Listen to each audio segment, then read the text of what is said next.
On Christmas Eve, after 20 years of marriage, he humiliated her in front of everyone. She lost her beloved grandmother's piano, her home, and the life she had built. Betrayed by her husband for a younger woman, Margaret Whittaker thought her world had ended that snowy night in Cedar Springs. But sometimes when God closes a door, he opens not just a window, but an entire concert hall.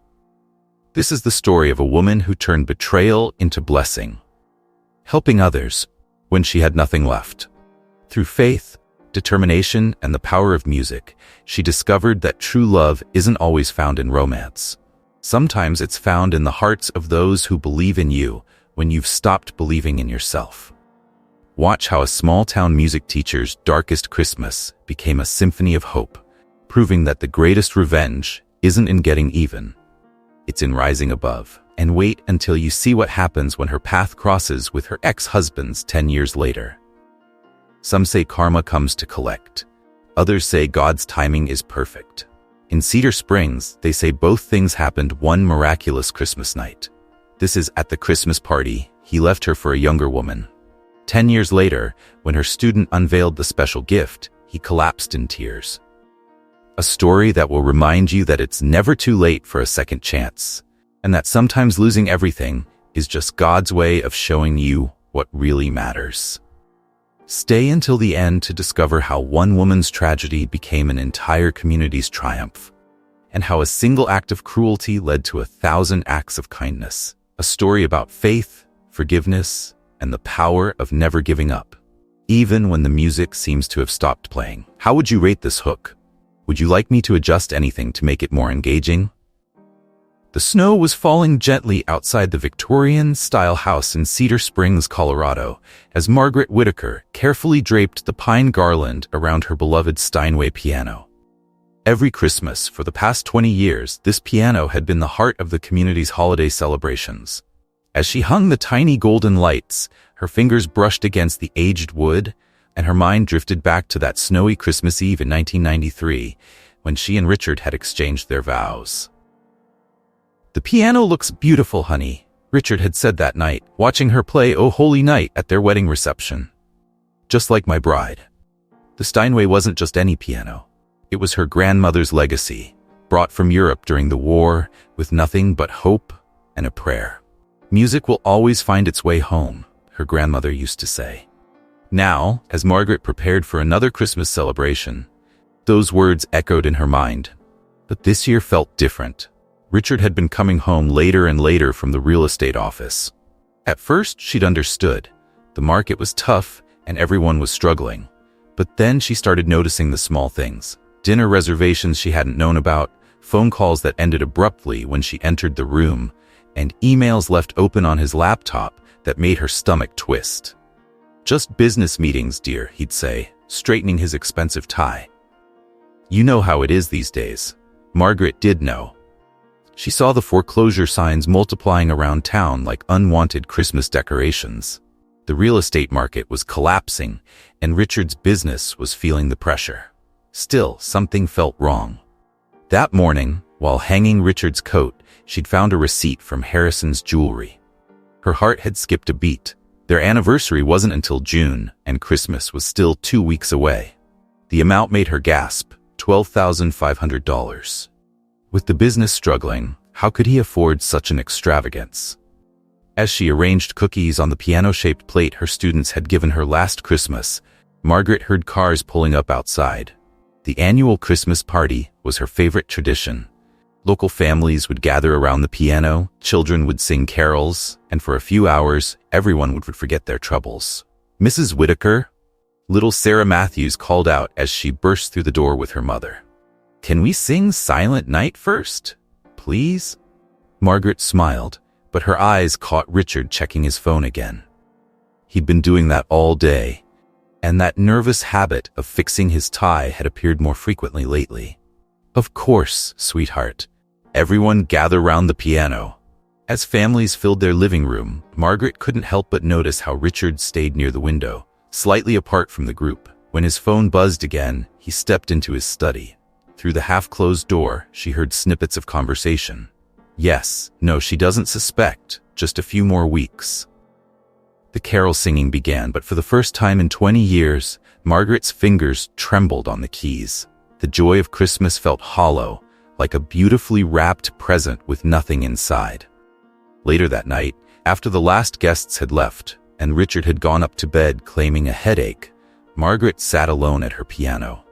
The Christmas lights twinkled in the darkness, casting shadows that danced across the room. Her grandmother's words came back to her. Music will always find its way home.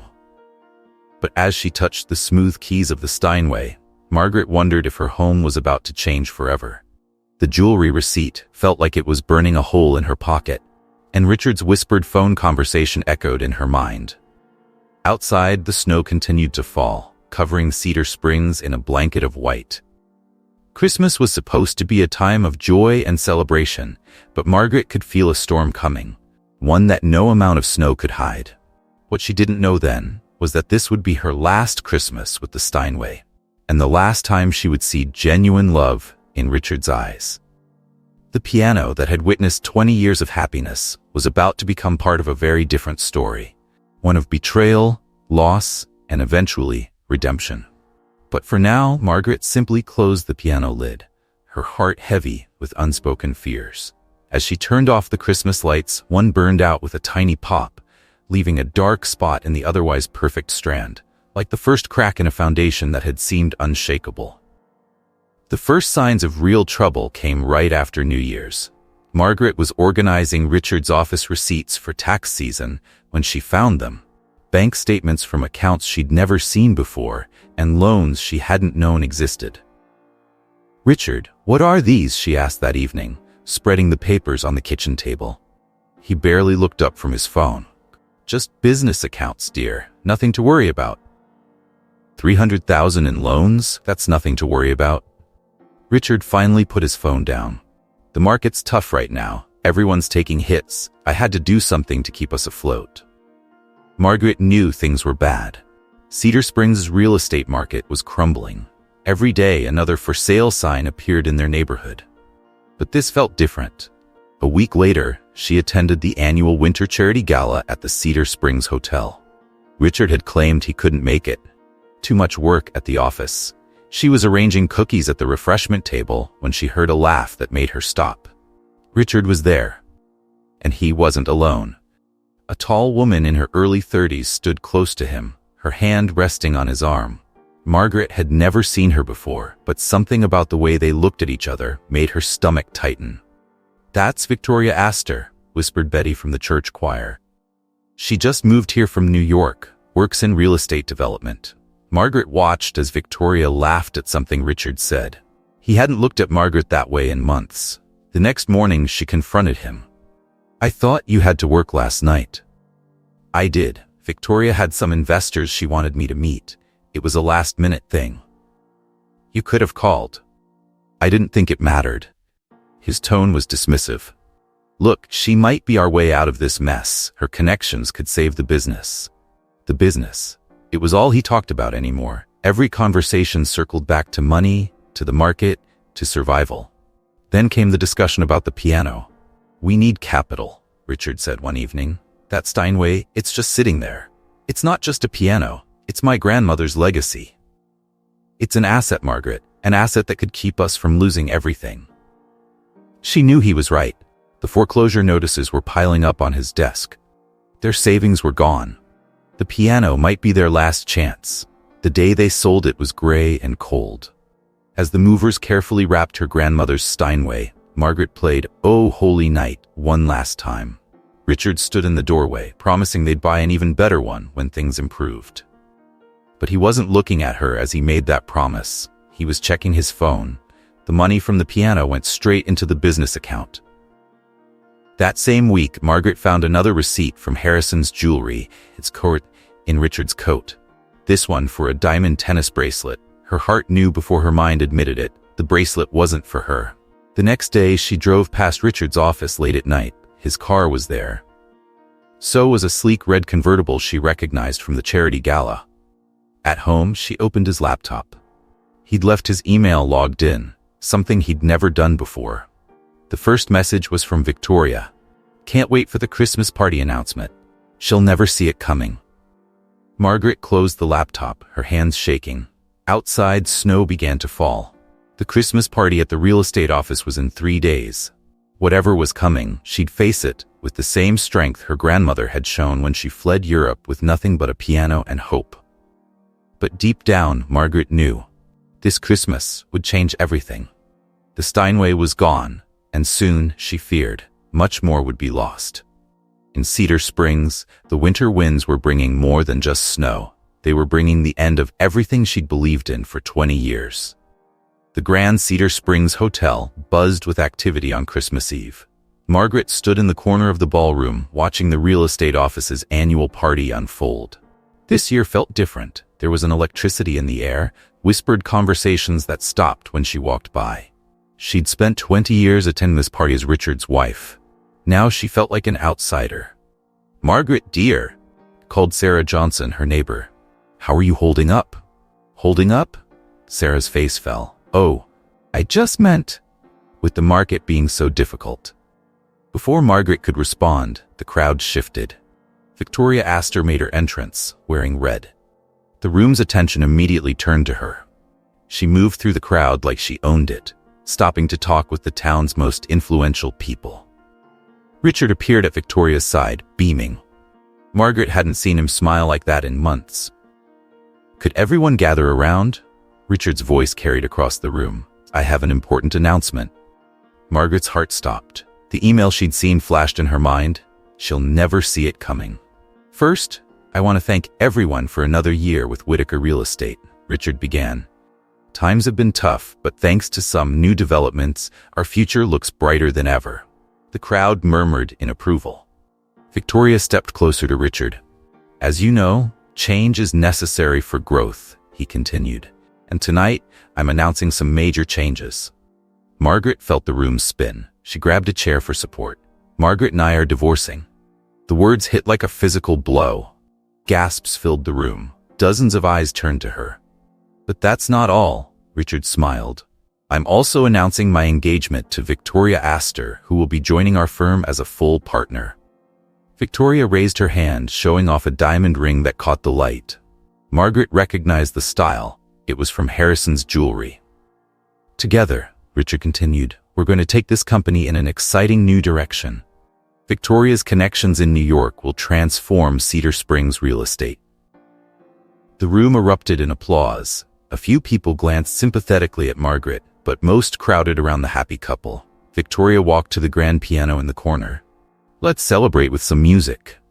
Though I'm not quite as classical as some people." She played a simple version of Jingle Bells, and the crowd laughed appreciatively. "See," Richard called out, "sometimes new traditions are better than old ones."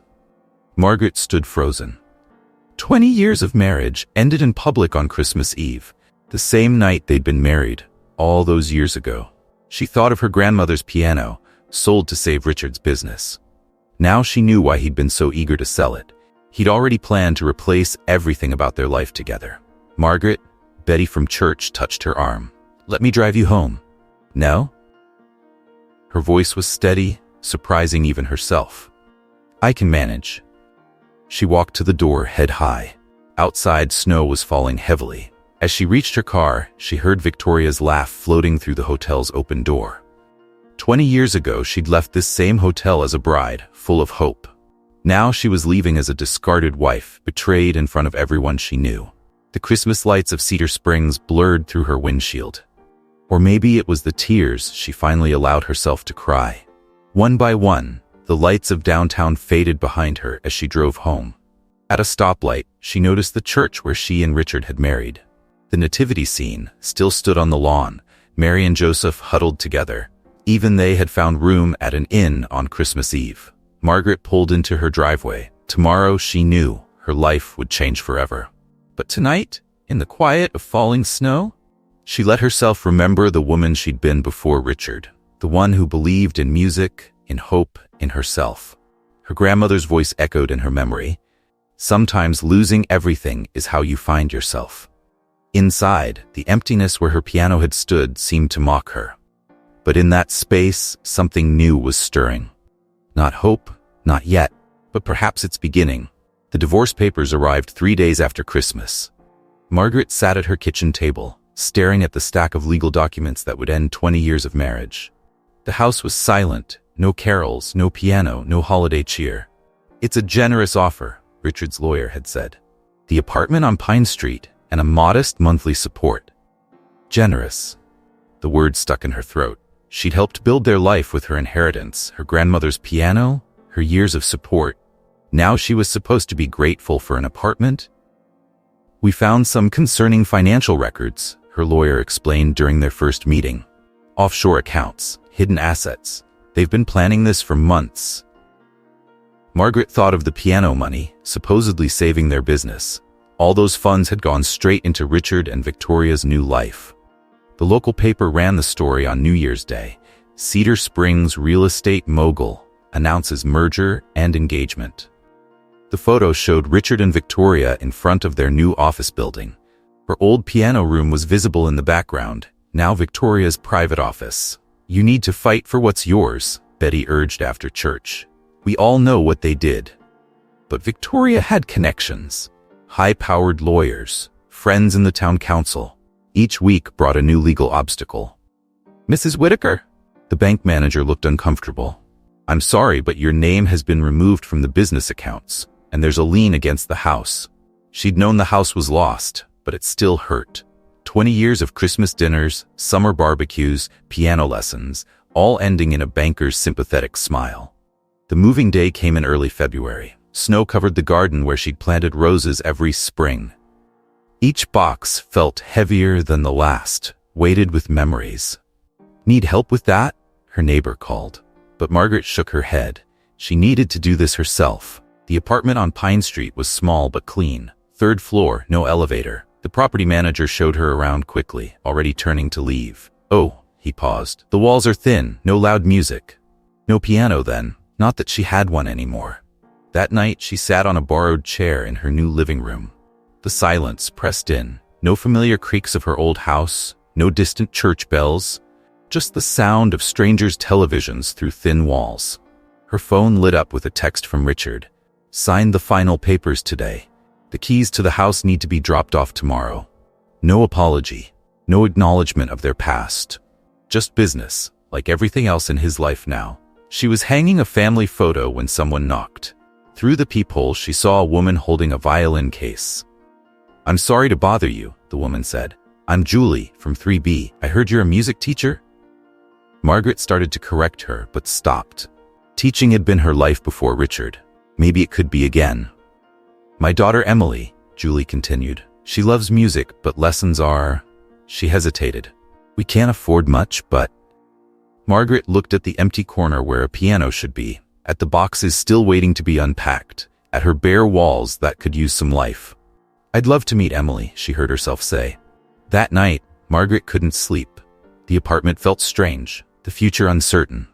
But Julie's visit had stirred something she thought was lost. Her grandmother's words came back. Music will always find its way home. Home. She'd lost hers, but maybe she could help others build theirs. It wouldn't be the life she'd planned, but it would be hers. Outside, snow began to fall again, covering the dirty piles on the streets with fresh white. Tomorrow, she'd return her house keys. She'd see Richard one last time. But tonight, in this small apartment, something new was taking root. Not happiness, not yet, but purpose. And sometimes that's where healing begins. Emily arrived for her first lesson clutching a worn music book. At 12, she had the serious look of someone who understood life's hardships too early. Her mother, Julie, stood nervously in the doorway. "We got permission to use the church piano for practice," Julie explained. "I work as a nurse there." Margaret nodded, thinking of her empty apartment corner. "That's perfect. We can start there tomorrow." Over the next few weeks, a routine developed. Margaret taught Emily at the church every Tuesday and Thursday. The girl had natural talent, the kind Margaret hadn't seen in years. "She reminds me of you," Betty said after choir practice. Same focus when she plays. Word spread about Margaret's lessons. Soon, more parents approached her. "We can't afford the music academy rates," they'd say. Or, "Since the mill closed." Margaret started accepting what they could offer. Sometimes it was money, sometimes home-baked bread or offers to help with errands.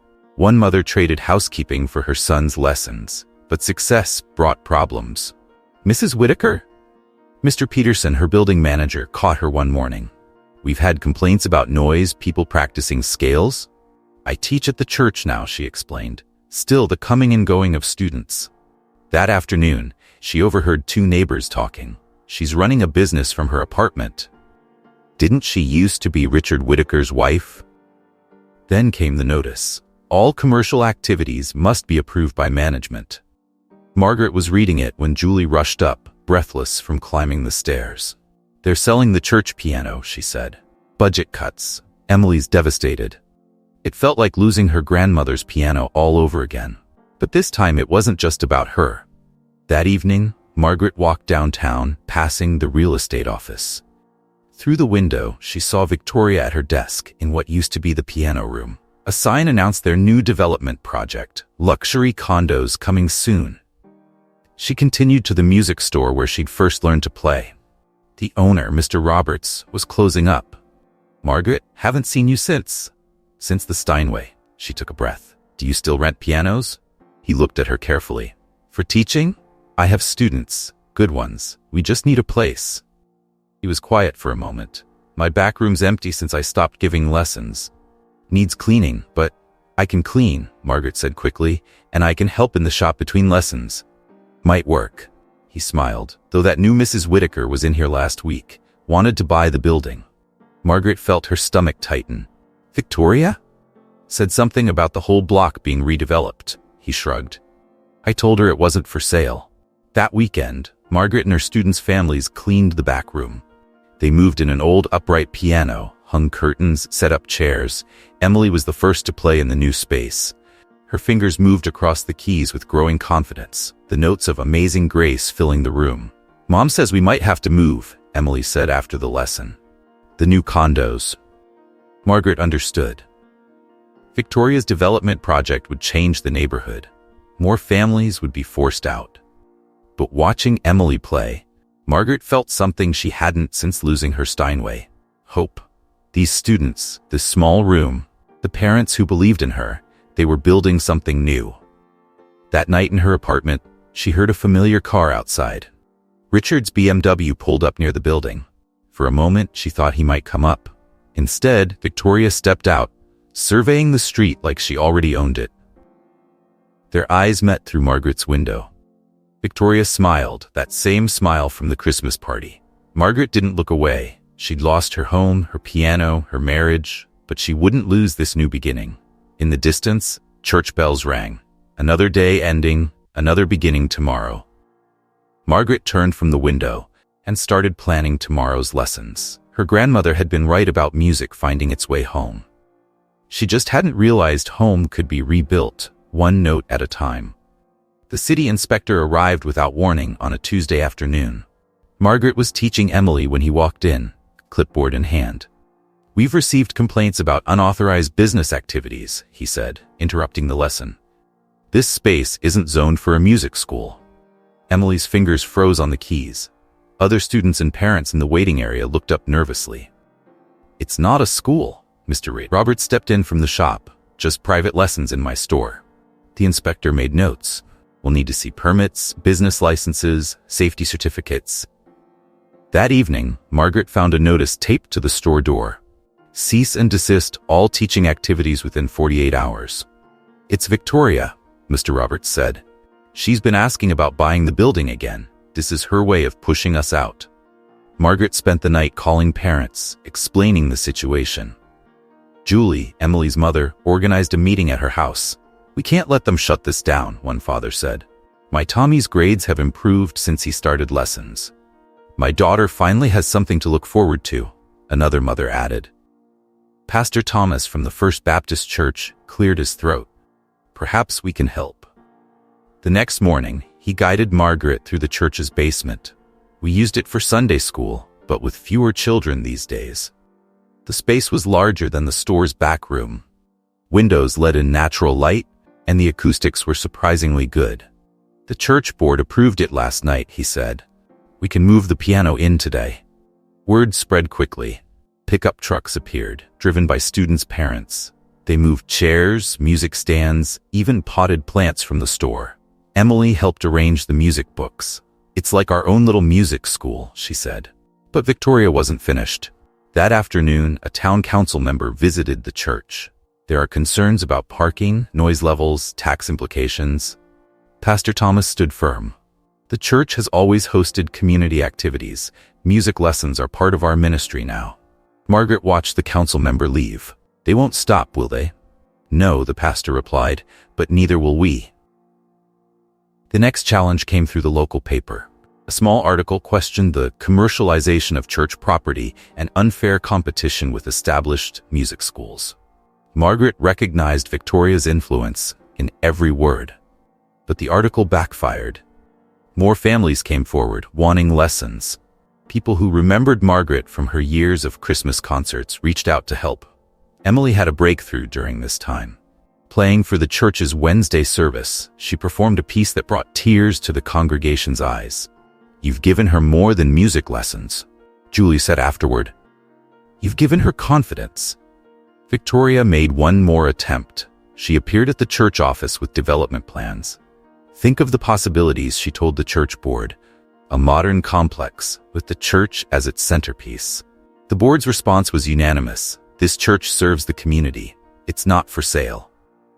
Margaret overheard Victoria in the parking lot, on her phone. "It's taking longer than expected. No, Richard, I can't just make them sell." That Sunday, Margaret played for the service, her first public performance since losing her Steinway. The basement piano wasn't grand, but its music filled the church with hope. Afterward, elderly Mrs. Thompson hugged her.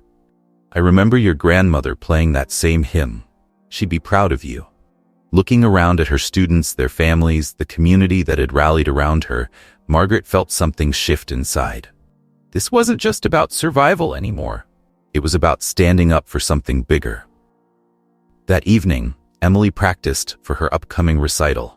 Her music drifted up through the church, a declaration that some things couldn't be bought or sold. In her apartment later, Margaret found a note under her door. "Final notice. Building renovations begin next month. All tenants must vacate." She placed the notice with the others. Tomorrow would bring new challenges. But tonight, the sound of Emily's music still echoed in her mind. Some victories weren't measured in property or money, but in the notes that changed people's lives. Spring brought changes to Cedar Springs. Construction crews appeared on every corner, tearing down old buildings for Victoria's luxury condos. The future of Cedar Springs billboards showed gleaming glass towers where family businesses had stood for generations. Margaret's apartment building was next. Moving trucks came and went as her neighbors accepted buyout offers. "You'll have to leave eventually," the property manager said. "Why not take their offer now?" But Margaret stayed, teaching at the church, watching her students grow. Emily especially was blossoming. Her talent had caught the attention of the state music competition organizers. "She has a real chance," Julie said, showing Margaret the application. But the entry fee? The church community rallied again. Bake sales, car washes, donations after Sunday service. They raised enough for Emily's entry fee and travel costs. Victoria noticed. She appeared at the church one afternoon during Emily's practice. "Such talent," she said, watching the girl play. "The Academy of Music in Denver has an excellent program. I know the director. I could make a call." Emily looked at Margaret, who kept her face neutral. "Thank you," Emily said. "But I'm happy here." Later, Margaret overheard Victoria on her phone in the parking lot. "The competition judges are old friends, Richard. One call about a conflict of interest." Margaret's hands shook as she dialed the competition organizers. "I need to report an attempted interference." The next week brought more pressure.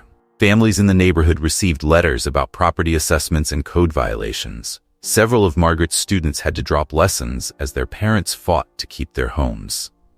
"It's like they're trying to push everyone out," Julie said during one lesson. Emily kept practicing.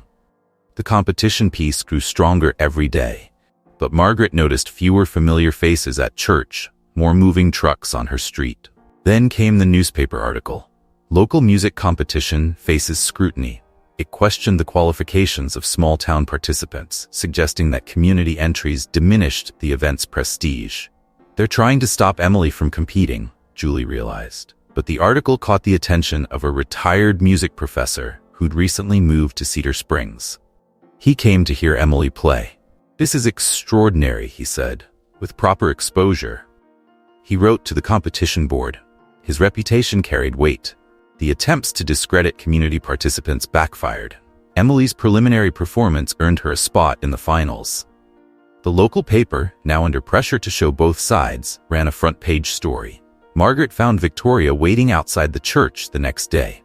"This isn't over," she said. "Richard and I have plans for this entire block." "Some things aren't for sale," Margaret replied. That evening, practicing late, Emily made a breakthrough with a difficult passage.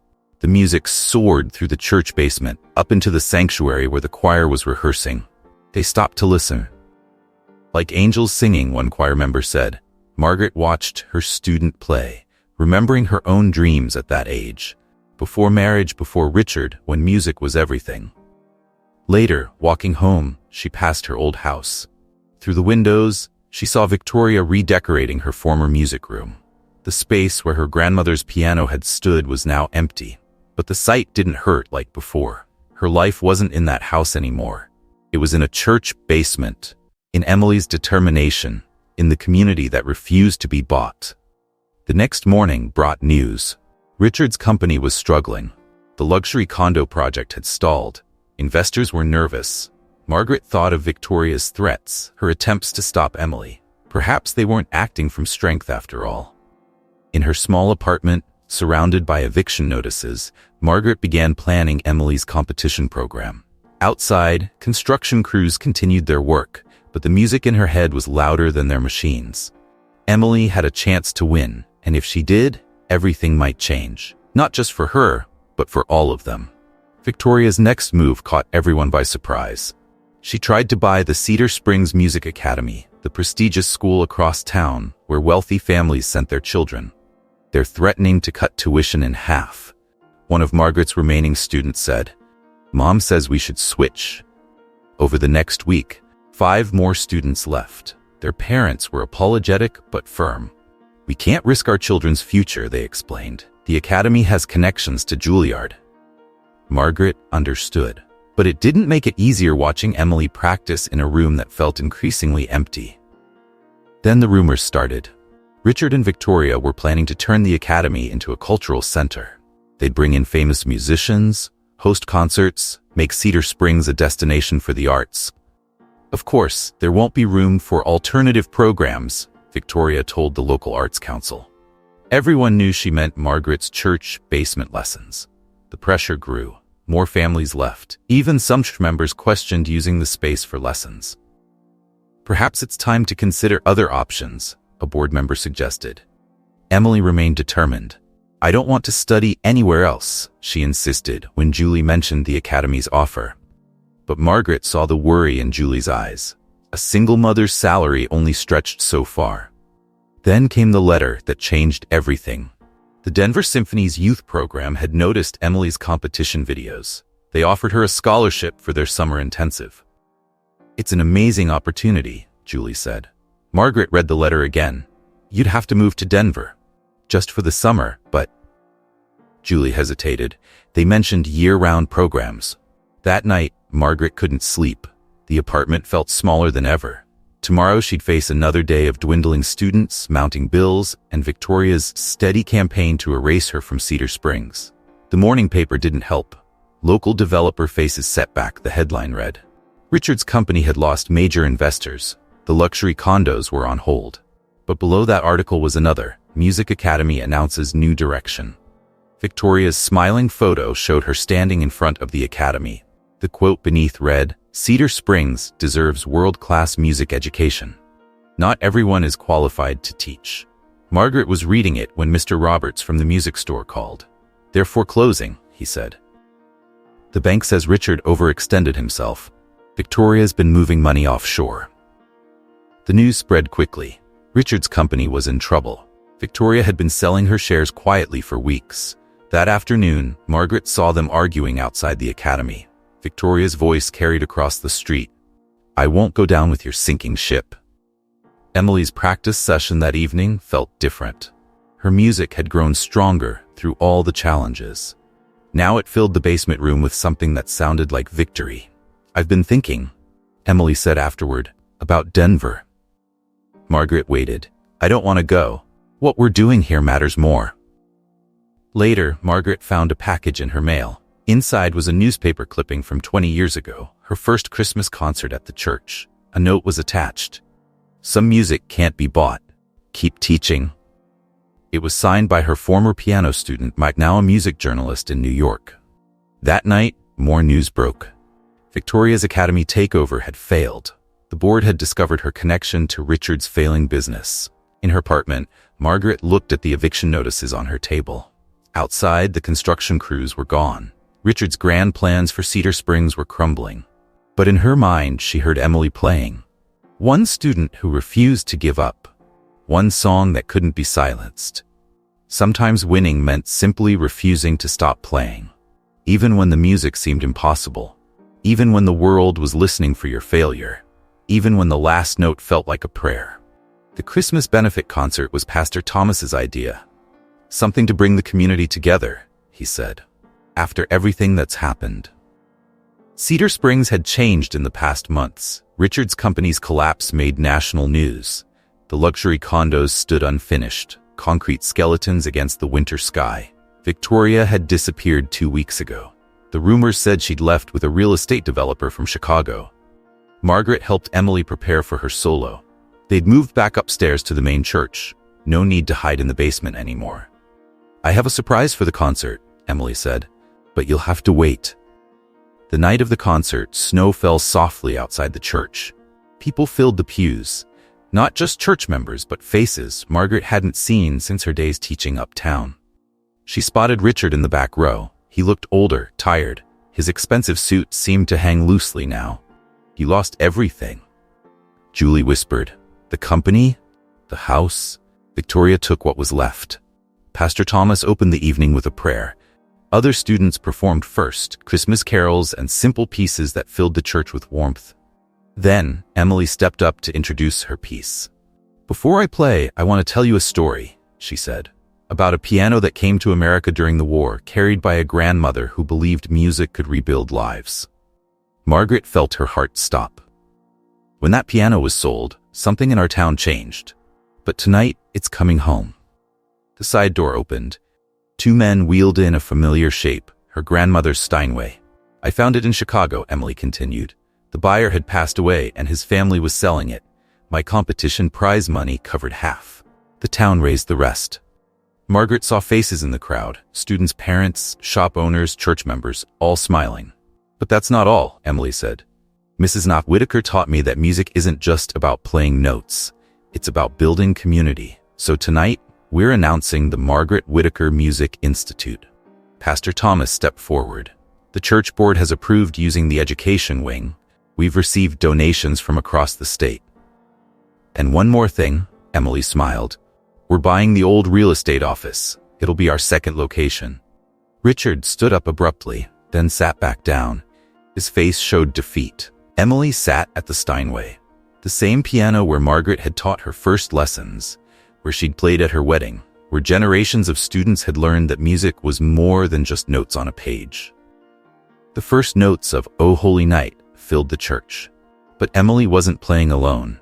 As the music swelled, other students joined in, one by one, building the harmony. Margaret watched her students' hands move across the familiar keys. The piano's voice was exactly as she remembered, rich, deep, full of history. After the concert, Richard approached her. "I was wrong," he said, "about everything." Margaret looked at her former husband, the man who had taken everything from her, only to lose it all himself. "Some things can't be bought or sold," she said quietly. "My grandmother taught me that." Later, alone in the church, Margaret sat at her grandmother's piano. Her fingers found the keys without thinking. The Christmas lights twinkled on the piano's polished surface, just like they used to in her old home. But this wasn't about going back. The institute would open in January. Students were already registering, not just for piano, but for voice, violin, any instrument that could give a child the gift of music. Outside, the snow continued to fall, covering the unfinished luxury condos, the for sale signs, all the remnants of Richard and Victoria's failed plans. Inside, the piano waited for tomorrow's lessons, ready to help build something that would last longer than any building, stronger than any business deal. Something that, like her grandmother's faith, could cross oceans and survive wars. Something that would bring music home to Cedar Springs. Again and again. One student at a time. The news of Victoria's departure spread quickly through Cedar Springs. She'd left Richard with nothing but debt and unfinished buildings. The Chicago developer had been another lie. She'd actually fled to Florida with one of their major investors. Richard started appearing at church services. At first, he sat in the back row, leaving before anyone could talk to him. Then one Sunday, he stayed for coffee hour. "Margaret," he approached her carefully.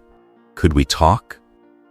They sat in her old classroom, now being renovated for the Institute. The Steinway stood in the corner, waiting to be moved to its permanent home. "I lost everything," Richard said. "The company, the house, my reputation." Margaret waited. "I kept thinking about that Christmas Eve when I announced." He stopped. "I was so sure I knew what I wanted." Through the window, they could see the abandoned construction site where his luxury condos were supposed to stand. "Victoria was good at making people see what they wanted to see," Margaret said. "Like I was?" His laugh was bitter. "I threw away 20 years for a dream that turned out to be a con." The next week, Richard came to the Institute's planning meeting. He sat quietly while the committee discussed renovations, schedules, scholarship programs. "The old office building," he said suddenly. "The foundation is solid. The upper floors would make good practice rooms." People stared at him. "I still know construction," he added quietly, "if you need help." Margaret watched her former husband, the man who had once told her music was a waste of time, sketch out plans for practice rooms and recital spaces. Emily found Margaret after her lesson that day. "Mom says Mr. Whitaker is helping with the building." "Yes." "Are you?" Emily hesitated. "Are you getting back together?" "No." Margaret's answer was gentle but firm. "Some broken things can't be fixed, but they can be rebuilt into something different." That evening, Richard brought over boxes he'd found in storage. Her old music books, photos from their early years, programs from Christmas concerts past. "I should have given these to you before," he said. As he turned to leave, he stopped at the Steinway. "I remember when you played this at our wedding." "That was a different song," Margaret said. "For different people." The next day brought a letter from Victoria's lawyer. She was claiming partial ownership of the old office building. The Institute's plans were in danger, but Richard surprised everyone. He went to his remaining business contacts, calling in favors. By week's end, Victoria's claim was dismissed. "It's not much," he told Margaret, "compared to what I took from you." "I didn't lose everything," she said. "I just had to remember who I was without you." The Institute's renovation continued. Students filled the halls with scales and arpeggios. The Christmas concert had brought new registrations, families driving from neighboring towns for lessons. Richard kept his distance after that, but his help with the building continued. Sometimes Margaret would see him working late, fixing things others might not notice. One evening, she found an old photo album he'd left. Inside was a note. "I'm sorry I made you choose between your music and me. I was wrong about so many things." Margaret placed the album with the others. Tomorrow, more students would come. More music would fill these rooms. The Institute would grow. She sat at her grandmother's piano. The keys felt like home under her fingers. Outside, the winter wind blew past the empty luxury condos, past Richard's failed dreams of wealth and power. But in here, something real was growing. Something that couldn't be bought or sold. Just like her grandmother had always said. The Margaret Whitaker Music Institute opened its doors on a bright January morning. Students and families filled the renovated halls, their voices mixing with piano scales and violin tuning. Emily led tours of the practice rooms. "And this," she said, reaching the main hall, "is where we'll hold our concerts." The Steinway sat on a small stage, surrounded by rows of chairs. Morning light streamed through the tall windows, catching the brass lettering on the wall. "Music will always find its way home." "Your grandmother's words?" Pastor Thomas asked. Margaret nodded. Emily found them in an old letter. The letter itself hung framed nearby. Written in 1943, it described her grandmother's journey to America with the piano. They said I was foolish to bring a piano during wartime, she'd written. But music rebuilds what war destroys. The Institute's scholarship program started with 10 students. Within weeks, it grew to 30. Families who couldn't afford full tuition contributed what they could. Time, skills, baked goods for fundraisers. It's like a big family, one mother said during a parent meeting. Richard kept his promise to help, but stayed in the background. He worked on the building after hours, fixing things, making improvements. Sometimes Margaret would find notes about repairs needed or suggestions for the space. Then came news from Florida. Victoria had been arrested for investment fraud. The story made national headlines. She did the same thing in 3 other cities, Richard told Margaret one evening. I should have seen it. The children's choir practice covered any response Margaret might have made. Their voices filled the hall, singing the hymn she'd played at her wedding so long ago. Different voices now, different music. Emily's talent continued to grow. Other students watched her practice, learning from her dedication. She started teaching beginners on Saturday mornings. You've created something special here, Julie said, watching her daughter work with a young student.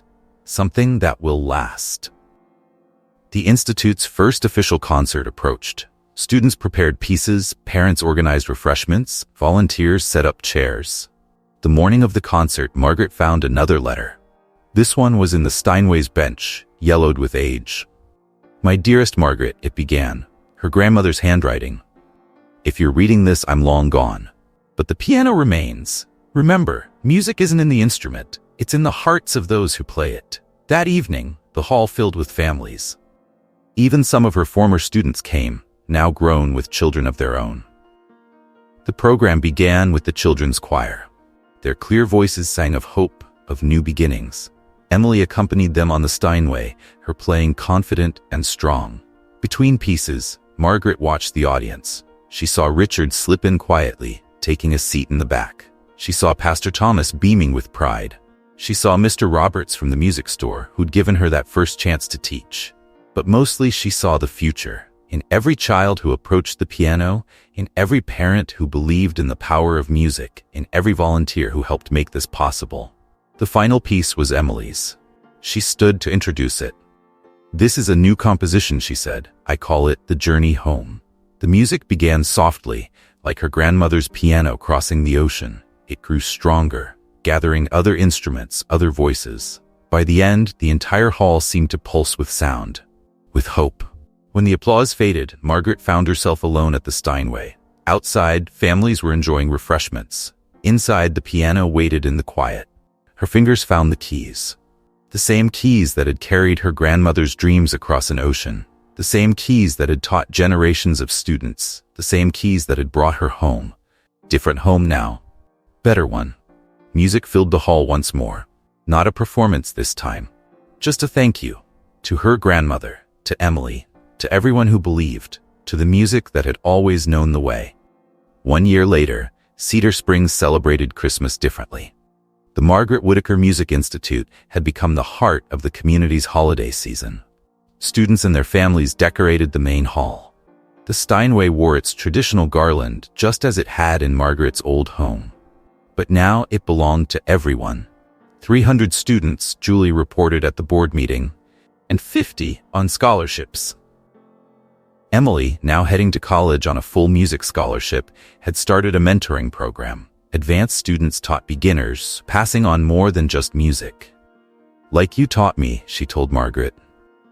The Christmas concert was different this year too. Not just students performing, but entire families. Parents joined their children, grandparents sang with grandchildren. The music crossed generations. Richard attended, as he had every concert since the Institute opened. He'd found work with a small construction company, rebuilding houses instead of tearing them down. The condos are becoming a community center, he told Margaret during intermission. The city bought the property. She nodded, remembering Victoria's grand plans. The news from Florida said she faced years in prison for fraud. Some dreams cost too much, Margaret said. The evening's highlight was a performance by the Institute's first graduating class. 6 students who'd started in her church basement now heading to music schools across the country. Emily played last. Her piece told their story, the struggle, the loss, the triumph. When she finished, the audience stood. "You changed my life," she told Margaret afterward. "You showed me what matters." Later, Margaret found an envelope in the Steinways' bench. Inside was her grandmother's wedding ring, lost when they'd sold the piano. "The Chicago family found it inside," Emily explained. "They saved it all these years."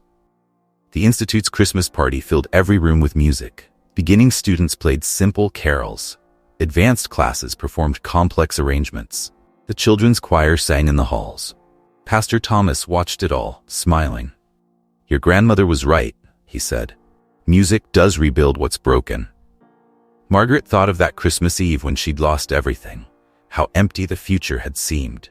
Now the halls echoed with proof that endings could become beginnings.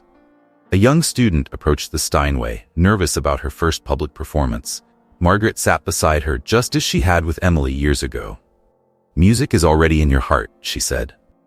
"The piano just helps it find its way out." The girl played Silent Night, simple but pure.